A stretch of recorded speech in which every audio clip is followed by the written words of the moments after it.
Ephesians chapter 5 verse 18, "Do not get drunk on wine, which leads to debauchery. Instead, be filled with the Spirit."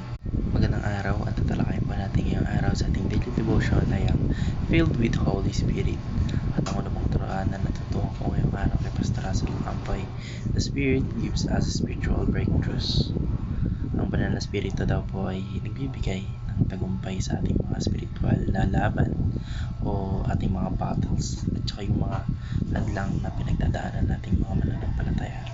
Kapag tayo po ay puspos ng spirito, pinapalakas niya po tayo upang mapagtagumpayan po natin yung mga tukso, yung mga kahinaan, yung mga pagsubok po na hindi natin kayang daigin sa sarili nating mga lakas.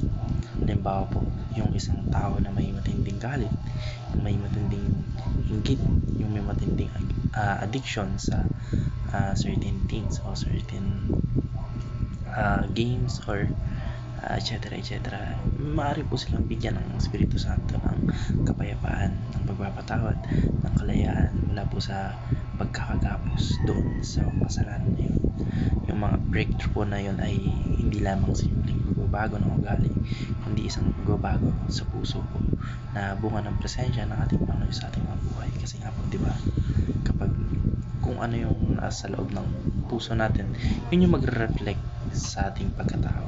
So kung puno ng kasalanan na ating mga puso, syempre inaction, interaction, yun din yung sasalamin sa ating mga pagkatao.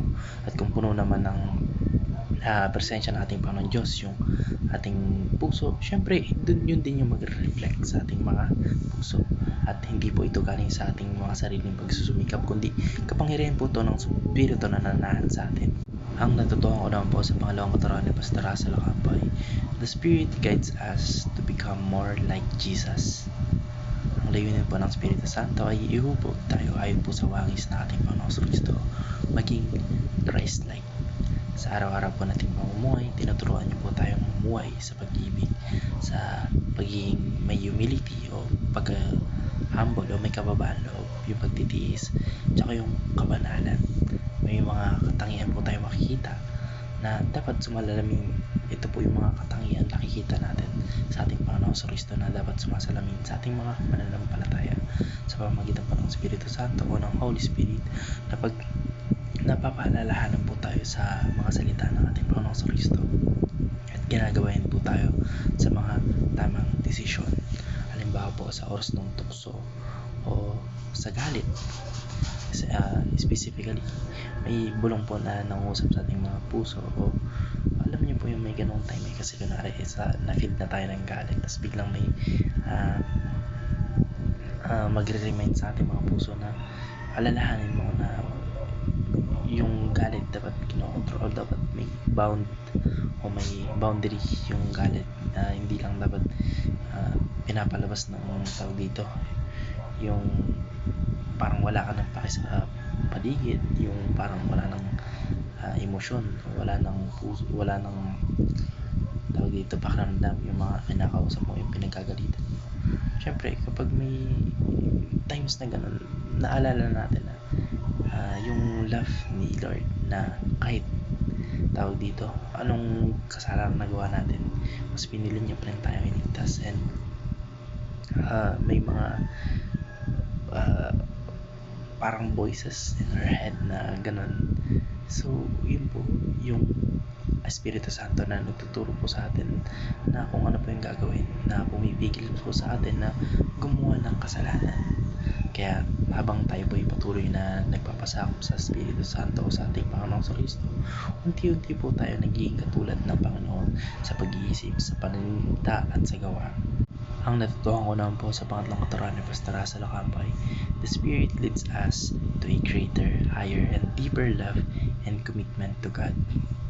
Ang pagiging puspos po ng Espiritu ay hindi lamang panlabas na pagbabago, kundi ito po ay nagdadala ng mas malalim na pag-ibig at pananabik sa ating Panginoong Diyos.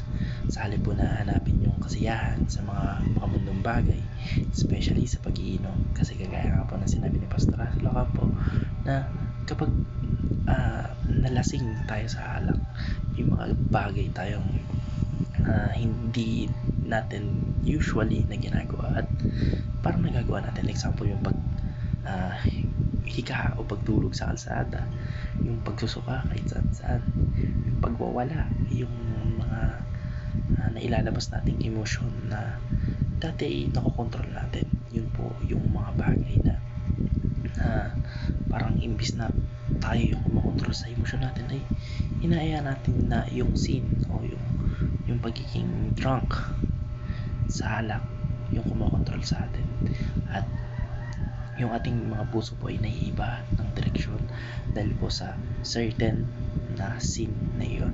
Nauuhaw na tayo sa mga presensya nating Panginoon Diyos, sa kanyang salita at sa kanyang kalooban, at yung ating puso po ay naiiba ng direksyon kapag hinahanap-hanap po natin yung presensya ng ating Panginoon Diyos.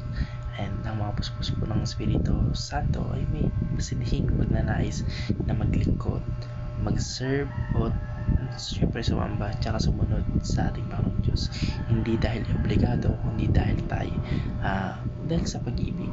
Ganito po kasi yun. Bakit natin kailangan sundin? Ito yung pinagdidebatihan ng marami, kasi kapag daw gusto mong maligtas, kailangan mong gumawa ng tawag dito, magandang gawa. Pero for me, and natutuhan ko rin ito sa church, sa aming pastor sa aming church, na yung magandang gawa ay nagre-reflect lang yun dahil sa pag-ibig. Example, nagagawa mo yung mga magagandang bagay dahil naramdaman mong mahal ka ng ating Panginoon Diyos, at dahil sa naramdaman mo yung pag-ibig na yun para sa'yo ng ating Panginoon Diyos, gusto mong i-share yung grace na yun sa iyong kapwa o sa iyong mga tao na nagre-result ng paggawa mo ng mga magagandang bagay. So yung paggawa po ng magandang bagay ay hindi dahil gusto mong maligtas, hindi dapat dahil doon, hindi dahil gusto mong i-share yung love o yung pag-ibig na i-share sa'yo ng ating Panginoon Diyos o ibinigay sa'yo ng ating Panginoon Diyos nang walang bayad, nang walang kapalit, kundi libre lang dahil sa kanyang grace, dahil sa kanyang love, and dahil siya ay isang holy na God, and walang Diyos na ganon, walang katulad na Diyos ang ating Panginoon Diyos. And sa gayong kalagayan po, mas lumalalim po yung ating relasyon sa ating Panginoon Diyos, at nagiging buo yung ating pagkatalaga ng buhay para sa Kanya. Mas buo yung loob nating mag-serve, mas yung alam mo yung hindi pilit yung paggawa mo o yung pagkakawang gawa mo sa iyong kapwa, yung siyempre sa amin, dahil kami po volunteer sa outreach, ay kapag ganun yung mindset mo na gusto mong i-share yung grace o yung love ng ating Panginoon Diyos na ibinigay sa'yo sa atin na mga tao, ay siyempre gugustuhin mo yung ginagawa mo, at dahil gusto mo yung ginagawa mo, nabibigay mo yung best mo, at pag nagbibigay mo yung best mo, syempre doon po nalulugod ang ating Panginoon Diyos. And yun lamang po, maraming salamat and God bless. Amen.